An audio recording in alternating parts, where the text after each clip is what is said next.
Medyo mahirap yung shade range. Nag-oxidize. Ang kintab-kintab mo, girl. Ngayon pala parang hindi ko bet. I don't like this, girl. Just na-emphasize nyo yung nalulungkot ako. Siya yung nasa bottom talaga, guys.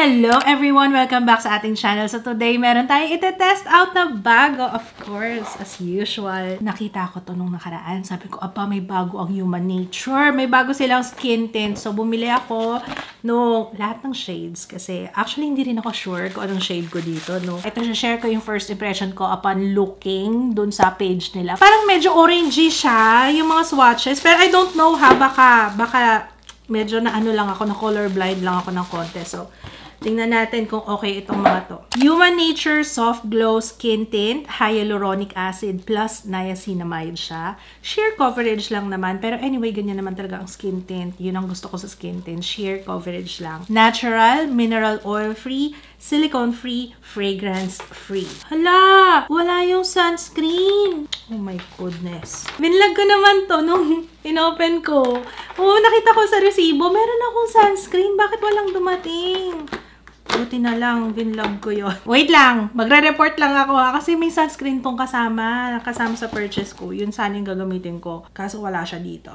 So pwede naman siyang i-refund yung binili ko kung hindi nasama dito sa packaging. So, ayun. Anyway, skin tint naman talaga yung aking target, kaya ako bumili. Para lang matry yung sunscreen nila, kaso hindi nasama. Let's swatch everything. By the way, ang price nito ay 549 pesos. Medyo mahal siya sa true lang. Ang mura na kasi ng mga skin tint ngayon, ano? Pero tingnan natin kasi ang claims naman nito is good for sensitive skin at ang dami natural kasi to. Yun ang gusto kong i-mention din sa inyo guys ha. This is natural and let's support local brand ng Human Nature and locally made. Sunscreen, I will use Skin Dough na lang. Okay, Skin Dough, the sunscreen. I've been loving this. Mas preferred ko ngayon yung skin tint, sa true lang. Kasi okay yung skin ko lately eh. I mean, yung mga minor blemishes na yun, okay lang yun sa akin. Pero to think na grabe yung pinagdaanan ng skin ko last year, no? Masaya na ako sa ganito. Let's shake. May pump si ate mo. Very good. This is oat, lightest, nutmeg. Cool undertone to definitely. By the way, ang laman pala nito is 30 ml. May nakalagay dito, 97.81% natural. Not sure though anong ibig sabihin nila dyan. Siguro talagang totally natural siya. Pero mga 2 point something. Hindi. Synthetic. That's a good thing. 97%. Malaking porsyento na yun. Cashew. Warm undertone. Medyo mahirap yung shade range. 4 lang tayo. Pero parang... Okay. Last one. This is walnut. Parang darkest shade ako ah. This one is neutral. Warm. Cool undertone. Ito medyo olive siya. So, let's see. Sa totoo lang guys ha, ang hirap nito. Honestly, it's been a while na mahirapan talaga ako sa shade range nang konti lang yung option sa. Parang hindi ko talaga alam alin dito yung ilalagay ko. Pero parang okay naman si walnut. Let me see. Hopefully hindi siya mag-oxidize. Hintayin ko lang muna guys ha. Iwan ko muna to dito kasi baka mag-oxidize siya. Balik ako in a while. Ang mga okay lang na shade dito, yung lightest at saka yung darkest. Nag-oxidize siya. As you can see, itong side na to, tingnan nyo oh. Dark no? Si cashew naman sobrang yellow. As in, sobrang yellow ni cashew on my skin. Tingnan nyo oh. Si nutmeg naman, almost pa-orange na siya sis. Para siyang color corrector. Ganon. Okay pa sa akin tong si oat. Kaso medyo light yata si oat for me. So, haluin ko, timplahin ko ha. Apply ko muna si oat and then tingnan ko kung kailangan kong haluin with walnut. So, yung dalawa lang, oat and walnut. Itong dalawang to, hindi ko alam kung gusto mo ma-orange, ito. Kung gusto mo madilaw, ito. So, dito na lang tayo sa lightest and darkest. Let's start with oat. Wait lang Wala siyang scent. Kaya maamoy mo sa kanya. Medyo amoy castor oil. Na medyo amoy gata. Seryoso, naamoy ko amoy gata. Mas okay yung oat. Let's get walnut. Ito yung lightest. Ito naman yung darkest. Let's see. Dito tayo sa bandang baba lang. No? Nag-oxidize. Oh, actually pag sinwatch mo nga si walnut, akala mo hindi siya yung darkest. Kasi medyo light pa siya. Parang mid-range siya. Yun nga lang, pag nilagay mo na sa skin mo, doon mo makikita na medyo may pag-oxidize na nagaganap. Nakikita nyo, ayan. Kaso ba't parang ang kintab mo, girl. Why? Haluin na lang natin sila, no? Para safe. Pinaghalo ko oat and walnut. Apply na natin sa kabilang face, ha? Nakita nyo naman, ang kintab niya talaga, kaya medyo, you know what, let's get this over with. Parang, ngayon pala, parang hindi ko bet. Honestly, apply ko muna siya on the rest of my face. Ito, nakamix na siya, ha? Oat and walnut. Nakalimutan ko nung gumamit ng sponge. Sponge nga gamitin ka dito on this side. I don't like this, girl. Girl, I don't. Ang kintab. Tsaka very sheer lang talaga yung coverage niya. Alam nyo, parang hindi siya skin tint. Parang pinakintab lang niya talaga yung aking face. I don't like this. Push ko pa ba? Sige na nga. Wait lang, mag-powder tayo. Sige, pero guys, parang hindi maganda sponge, mas okay yung brush. Kasi pag sponge, pag humalo yung, kailangan tuyong-tuyo yung sponge. Hindi pwede yung medyo damp pa. Kasi parang humihiwala yung pigment. Just me, na-emphasize nyo yung visible pores ko. Wala na akong magagawa. Talagang makintab talaga siya sa face. Let's apply powder. Baka naman makatulong yung setting powder. Wait lang. Nalulungkot ako. Excited pa naman ako dito. Kaya nga walang dalawang isip. Talagang pinurchase ko siya kagad. Kaso ito na nga. Lux Organics Translucent Powder. Yan yung aking gagamitin. Sana magawan pa ng paraan yung kintab. Okay, nawala kagad yung kintab. Ito yung may powder na. Nakatulong naman yung powder. To be fair. Hindi ako nag-bake, ha. Talagang set lang with powder. Ngayon nag-powder na ako, parang, okay naman. Nung nawala na yung kintab. Pero tingnan natin, I have oily skin.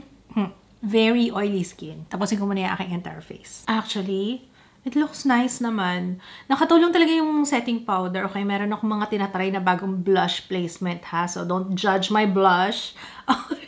Pero I like it. Masyado lang siyang, sa camera. Siguro kasi nakatutok yung studio lights, pero I like it. So, ayun, anyway, once na mag-setting powder ka, okay na. Ito na lang yung medyo kinakabahan ako, no? Kasi, again, I have very oily skin. So, i-wear test natin to. Kumusta siya? Mag-grocery ako ngayon. So, it's now 4:13 p.m. I will be back kung kumusta siya. Pero, wala ako naging problema sa application ng cream products like, gumamit ako ng cream blush. Ayan, I use yung Vice Cosmetics Blush Duet in Charm. Cream to, pero okay naman siya. Walang kahirap-hirap sa pagbablend kahit na nag-setting powder na ako. Okay naman siya. Hindi rin naapektuhan yung pinaka-base. Actually, nung ina-apply mo nga siya, parang ka nag-a-apply ng cream. So, parang wala lang siya. Pero, nag-adhere naman yung setting powder. Parang kumapit naman yung setting powder to help na mag-set siya. Ang galing nga eh. Kaya siguro sobrang glowy yung itsura niya kanina kasi nga meron siyang hyaluronic acid, meron siyang niacinamide. So, it's very moisturizing. Opo. Yun nga lang. Ayan, oh. May nakikita na ako nagsisettle sa my nose na part. Ayan. Lagi kong problema yan. Ganyan talaga yung ilong ko, yung gilid. Kumakain talaga siya ng kung ano-ano. Ayan, oh. Nagsisettle talaga siya. So, ang ginagawa ko dyan, ginaganyan ko lang talaga. From time to time, wala akong magagawa. Trip niya yung kumain dyan sa gilid. Sa ngayon, wala naman ako ibang problema. I like it. Like I said, gusto ko siya. Oo, gusto ko siya. As a skin tint, ha? Pero kung naghahanap kayo ng coverage, ay, hindi ito yun. I will be back. Tingnan natin siya on natural lighting. Okay guys, update. It is now 6:16. Hindi pa ako nakakaalis kasi nag-upload pa ako. May mga ginawa lang.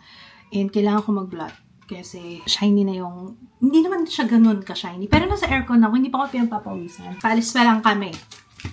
Ayan, ayan, Kitang-kita kagad. Ano po, excited na anak ko. Ayan na, maingay na po siya. Alam niya nang paalis na. Oh my gosh, ang oily. This is not oily skin friendly. Ilang oras pa lang tayo. Maganda yung itsura niya. Pero yung performance niya on my oily skin, at saka para sa presyo niya ha, to think na magmi-mix pa ako ng dalawang shade. I hope they do better sa shade range next time. Kasi honestly, ang gastos nun. Magkano siya isa? Tapos ihalo ko pa yung dalawa. Diba? More shades please. Human Nature. Sa ngayon, balikan ko kayo later.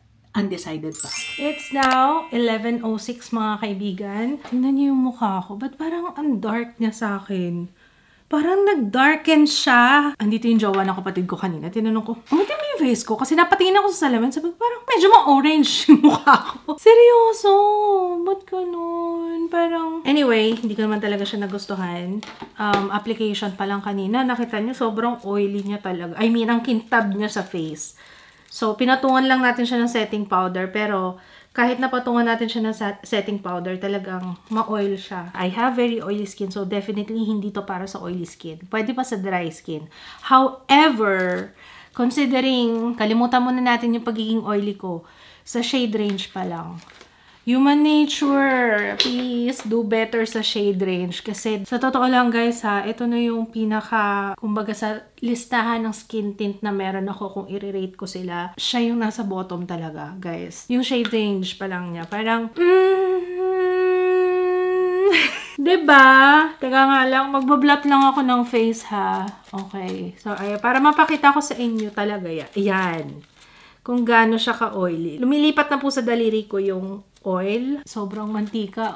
Sobra talaga. And kailangan talaga nila mag-step up kasi ang dami ng magagandang skin tint ngayon. Ang dami ng options for... Teka lang, ayusin natin. Parang nag-cry-cry ako buong araw, no? Sa blush ko. Tinry ko lang naman yan, yung ganitong blush placement. Pero parang, I don't know, baka factor din yung base ko. I don't know. Pero parang hindi siya ganun ka-ano sa akin. Pero sa personal, okay naman. Pag dito kasi ako nakatingin sa camera, parang talagang na-emphasize yung kulay pula here. Pero pag sa personal, hindi naman. Anyway, so balik tayo sa skin tint, ano. So, yung skin tint, Human Nature. Obvious ba na excited ako sa kanya? Kasi nung nakita ko siya, add to cart, check out, diretso.